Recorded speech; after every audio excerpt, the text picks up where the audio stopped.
Welcome back to another printing session. This is going to be fun today. Been going through quite a bit of a creative block, so I can't come up with anything new.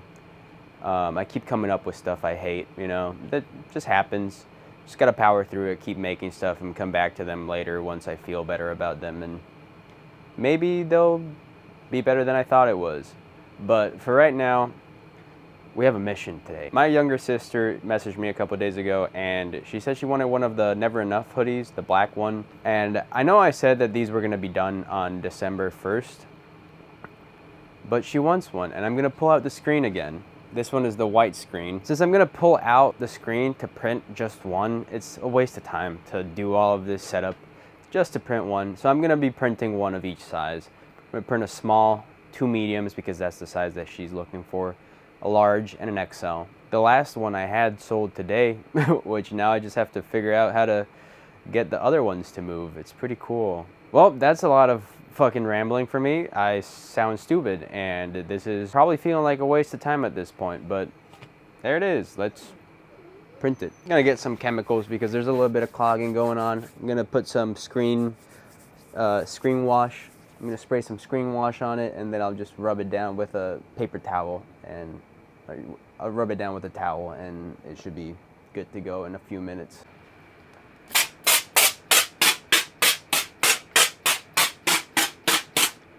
I know this says mesh degreaser, but it's actually the plastisol wash.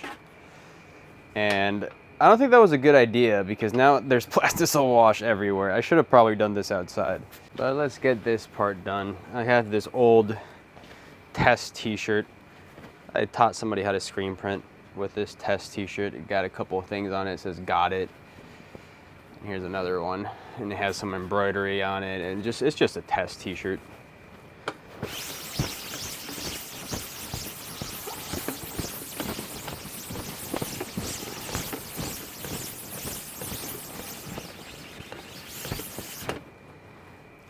Damn, that screen was dirty. What the fuck? I wasn't expecting that screen to be that dirty. Wow. Well, now that shows that you should properly clean off your screens. Don't be like me. Now we do have to wait for the screen to dry out. It shouldn't take too long. It probably should take like 5 to 10 minutes, but this platen was disgusting anyway, so it was about time to start cleaning it off. The reason why I continued HydroZoom has been very selfish, but originally I started with my best friend from Mexico. He doesn't live here in the US. I was playing video games with him one night, and we got to talking about his drawings and stuff, and it came to mind like, hey, why don't you just draw for me? And we'll start a clothing brand, and we can share revenue. And he was like, yeah, that sounds like a great idea. So we started it. And I bought us iPads. I bought us both iPads to be able to draw on. Sent one to his house in Puebla. He still uses that iPad. He was very happy with it. He sent me a couple designs, and I tried to get those going. They didn't work out as I wanted them to. He kind of dropped off, He got busy with other stuff, going to school. So he never was fully involved in this. And I kept pushing it because it turned into a battle against myself. I wanted to see how far I can go. I wanted to see if it's really something that I could do, is build something from scratch. So I remember before I started this, I felt like I would never amount to anything.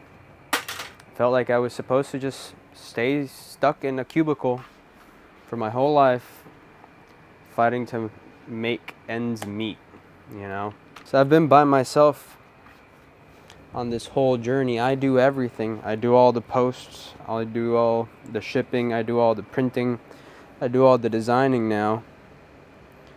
It's been a bitch to learn how to draw. I don't even know what I'm doing most of the time, to be completely honest. First I was gonna go print on demand. So I hopped on a website called Pt3, and they do direct-to-garment printing. So that was working out pretty well at first, but I was still having trouble marketing. You know, I didn't know what I was doing. And I spent a couple $100 on a bunch of the designs to get, like, samples to get made and sent to me. And I like them. They're pretty cool. I still wear some of them up to this day, but they're just simply not it, you know? They're just missing that detailing on them, you know? The neck tag and, you know, make it look like it's mine. You know, it's something that comes from a brand. That was a big part why I stopped doing that. And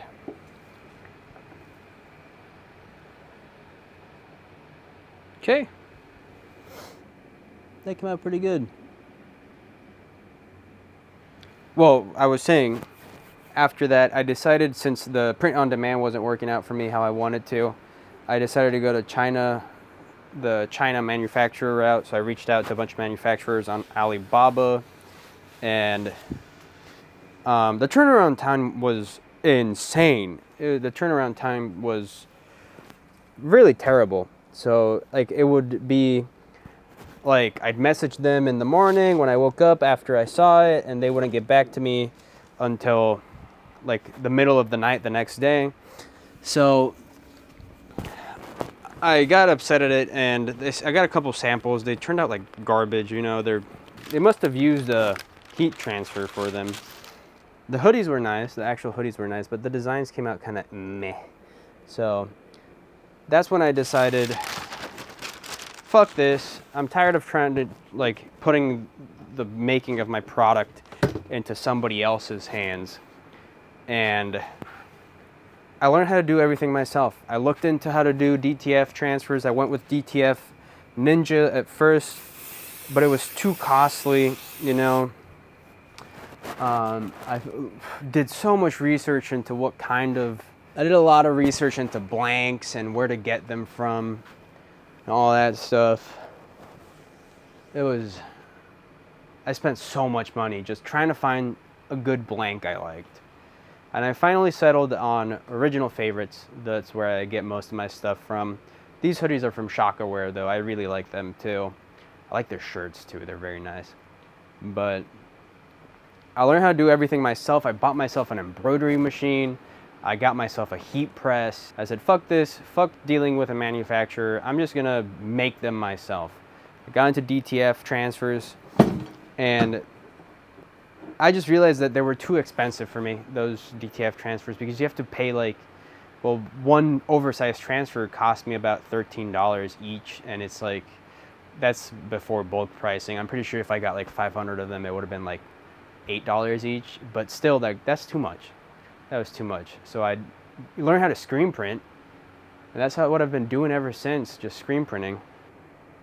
Dang, that sucks. Heat press issue on a medium, and I don't have that many mediums. Here's what happened. It like crumpled in on itself when I pressed it down, so it like cured it weird. So that's gonna go on my website on the imperfect prints at a discount.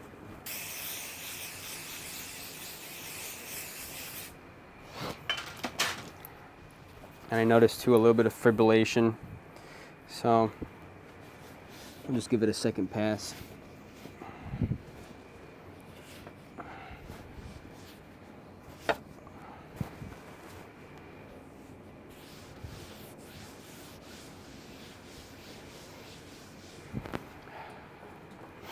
I don't know, I've just been struggling lately. I don't know what the fuck I'm doing.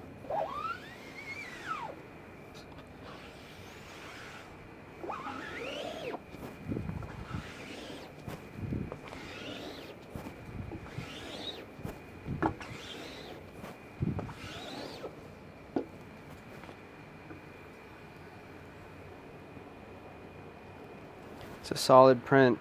It's a very solid print. Just gotta make sure I put it in the fucking heat press right next time. I don't know, man. Fuck. This brand has just really been just a battle with myself, to be completely honest. just keep fighting with myself every day. It's a struggle to figure out what to post about and what the fuck's up, you know. Well, that print's gonna go there because I brought it down and it made contact, so fuck it.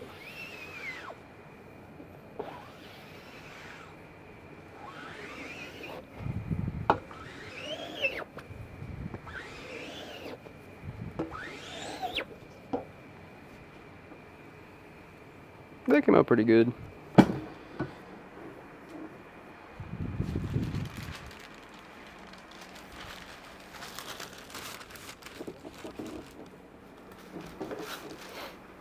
Here's how that comes out. It's a very nice halftone. I'm proud of it. Today has been fun. We didn't finish all of the things in this video because my camera's about to die. But you can pick up one of these at hydrazoom.com. That's pretty cool. I still need to do the embroidery on them though, so let me know if you want to see me do embroidery at all.